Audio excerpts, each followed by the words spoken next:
দিঘির পাড়।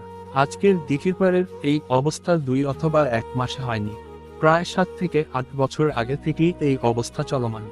এখন বলতে পারেন যে তাহলে এখন এত প্রচার হচ্ছে কেন? বিগত বছরগুলোতে যখন দিঘির পাড় চরের মানুষগুলা নদী ভাঙ্গনের শিকার হয়েছে, তখন সে জায়গার মানুষগুলি একমাত্র চরের বাসিন্দা বলেই তাদের কোন মূল্য ছিল না। এটা এক প্রকার চরের মানুষদের ব্যবহার করা হয়েছে, কিন্তু কোন উপকার বা উন্নয়ন তারা পায়নি। তাদের একমাত্র উদ্দেশ্য ছিল চরের মানুষদের ব্যবহার করে নিজেদের পকেট বাড়ি করা। এখন দেখেন, যখন দিঘিরপাড় বাজার নদীতে নিয়ে যাচ্ছে তখন কত শত আবেগে পোস্ট দেখা যাচ্ছে। 7 থেকে 8 বছর আগে যখন চরের মানুষগুলি নদীভাঙ্গনের শিকার হয়েছে তখন যদি যথাযথ ব্যবস্থা নেওয়া হতো তাহলে আজকের বাজারের এই অবস্থা দেখতে হতো না। আরেকটা বিষয় দেখবেন, শুধু বাজারের পাশ দিয়া ভাঙ্গতেছে এই রকমও না, দক্ষিণ পাড় দিয়েও কিন্তু তার থেকে বেশি ভাঙ্গতেছে, কিন্তু সেখানে কোন জিও ব্যাগ ফালানো হচ্ছে না।